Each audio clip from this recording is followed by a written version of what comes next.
Elon Musk, Steve Jobs, Dan Pena, Ted Turner, amongst a whole bunch of others, all had one thing in common. We all slept in our office the first 5 or 10 years of our business life. Slept in our office the first 5 or 10 years of our business life. The squeaky wheel gets the grease. And you've been taught all your life not to ask.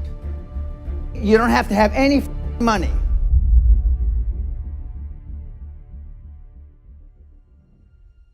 We have teenage multimillionaires flying around in their own jet planes. We have kids, the only asset they have is a 15-speed bicycle. For those of you that have done any research at all, on my website, we have teenage multimillionaires flying around in their own jet planes. And he's the one that had the 15-speed bicycle. That's why I use it a lot. He's not a teenager anymore. He's 21. If he was standing right here, Josh Kim. He's half Korean, half Caucasian. But the one thing that they all have in common is they're hungry. Hungry for a better life. Hungry for change. Hungry for the tough love their parents didn't give them. So is that what it needs? You have to be hungry. You need to feel the pain.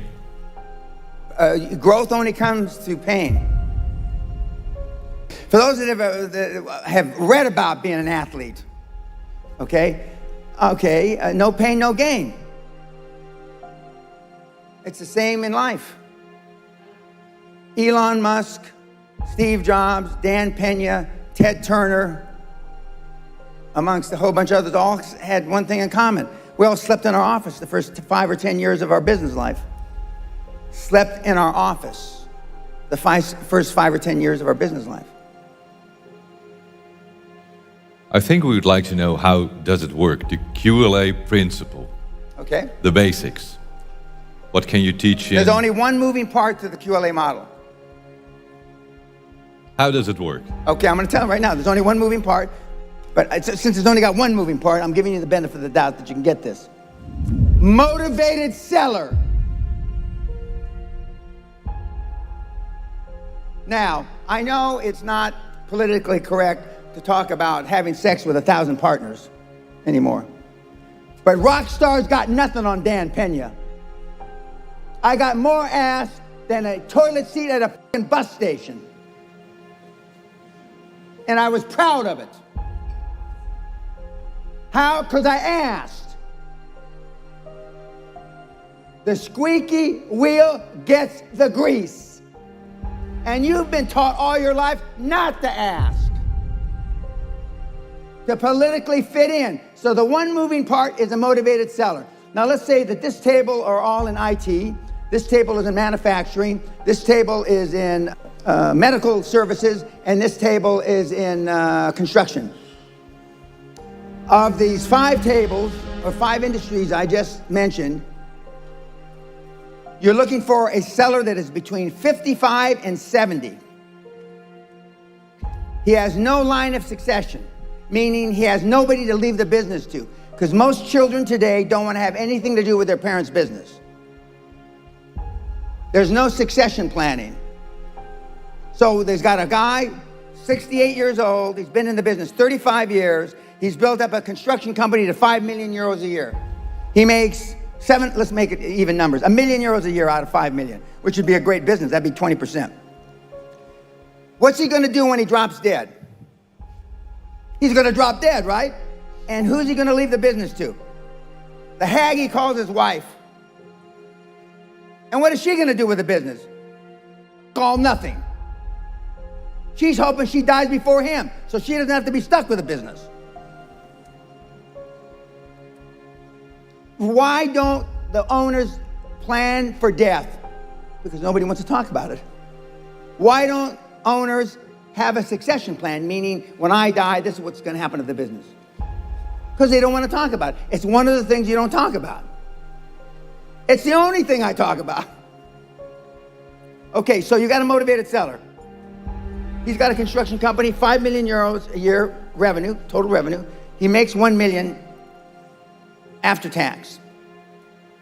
That is your prospect. That is the person you call on. And on the site, we show you how to call on these people, how to find them. How to find them. And 7 or 8 times out of 10, you can finance the entire transaction with no equity. You can finance the entire transaction with commercial debt, or as you say in this country, debt. Commercial debt. Meaning you don't have to have any money.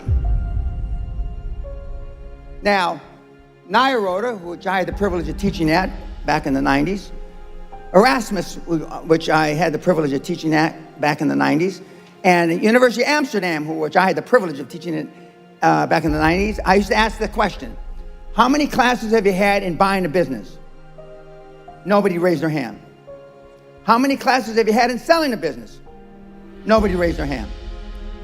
How many classes have you had in leadership? Nobody raised their hand. Now I'm here to tell, because I checked last week, those 3 fine universities still don't have any classes in those 3 subjects. So they're not teaching you how to sell your business. They're not teaching you how to buy a business. Arguably, they're only teaching you how to run a business. So we have a motivated seller that has not had any succession plan, and that wants out, and that they will look at you with tears in their eyes, rolling down their cheeks.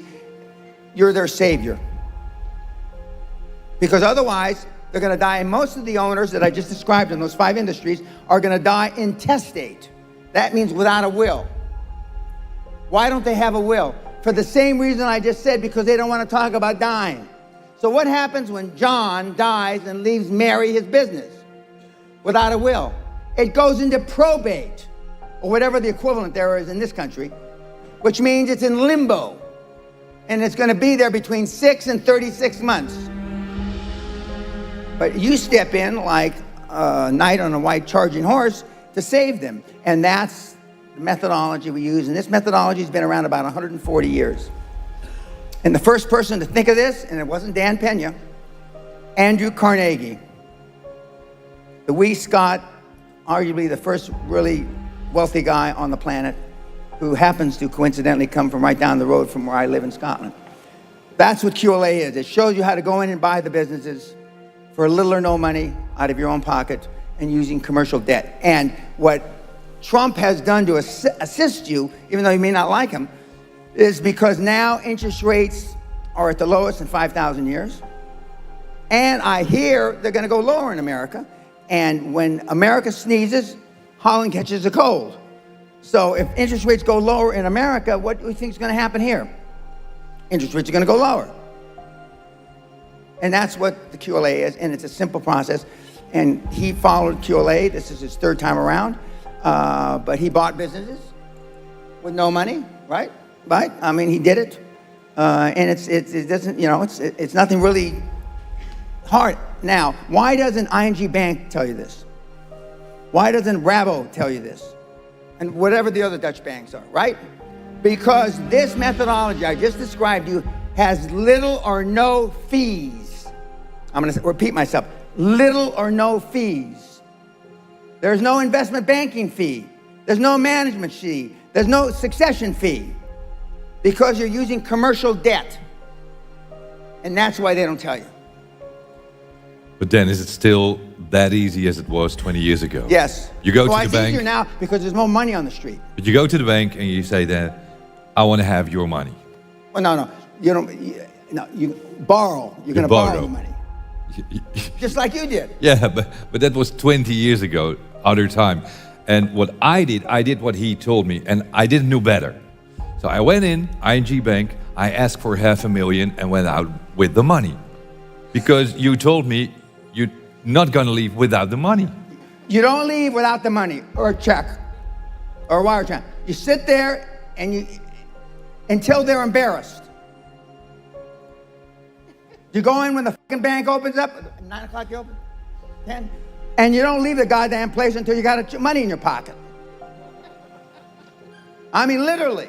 Now, see, most of you wouldn't do that because you'd be embarrassed. And it's still that it's better to go to a new bank? Oh, yeah. A new office? When a new ING branch opens up in wherever, okay, There's three things that you know for sure. Number one, they've done a lot of marketing surveys that they need a branch there. Number two, the bank branch has a lot of money, ING Bank. And number three, they have no customers. That new branch does not have one customer when it opens up the first day on a Monday morning. Except for you, because you're going to be the first one in the door. I used to go around in my limousine. I'd go from branch to branch to branch.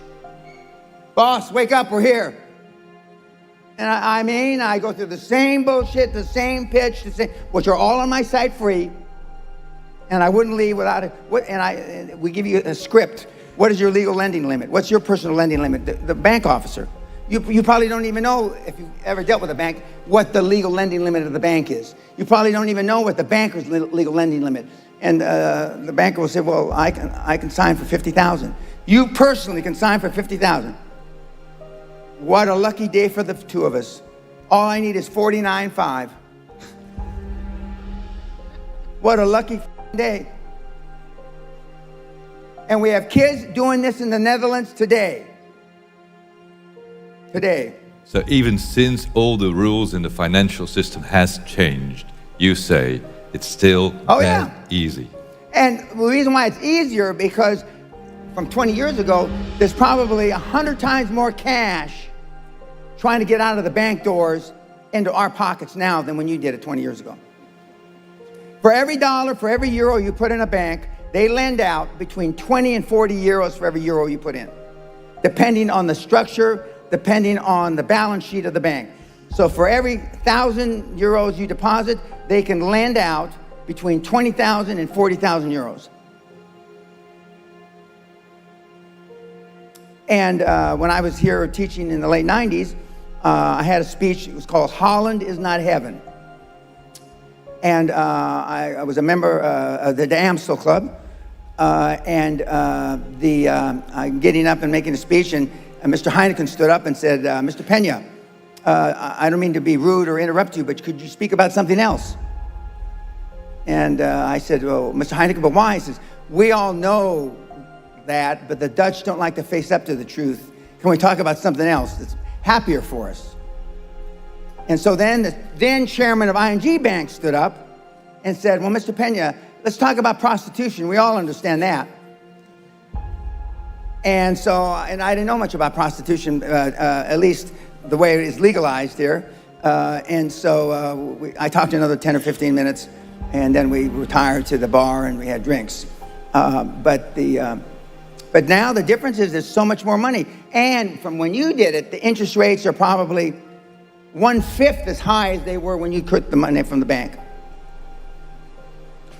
Why commercial debt and no private equity or venture capital?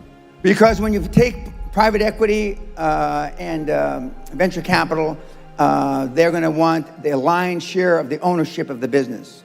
The famous story is when Steve Jobs and Wozniak started Apple, they got an investment of $91,000 from a guy named Marcellus. He took a third of the equity, and Wozniak and Jobs took a third each.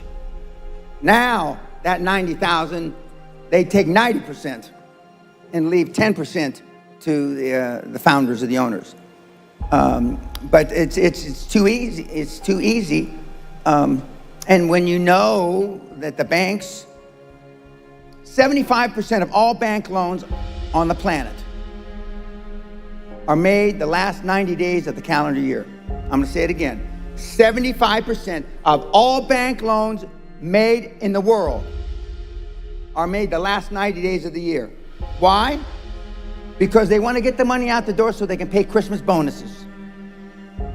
Now that's a pretty shitty reason. But if the bankers were smart, they wouldn't be bankers, would they? For that very reason. So back to the beginning. You find a motivated seller. Amen. Or more. Is everyone motivated? Because No. sometimes you want to buy another business. And he's not motivated, and you want to have it. Well, then you can do a joint venture. A joint venture by accounting standards is a 50-50. Joint ventures are not 80-20 or 70-30, they're 50-50. because he may not be motivated today, but let's say he's only 57 and he wants to retire when he's 65. You buy 50% of his business, you're his 50% partner for the next 6 or 7 years, and then you buy the next 50% at the end of that 6 or 7 years. But 9 times out of 10, they won't last till they're 65. When they see that they've turned over the reins, so to speak, and they've turned over the leadership, and they've turned over the controls, and you really know what you're doing, then they'll probably last 2 or 3 years and they'll run out. But nobody wants to, well, unless you're having sex, nobody wants to die in the saddle. I mean, you don't. You want to die and go to where you live in the sun and sail your boat around. And so it's not that hard. But they're not going to call you. So if you're waiting for the motivated sellers to knock on your door, which most of you will, not just this group, any group I speak before, they're not going to knock on your door. Just that doesn't happen.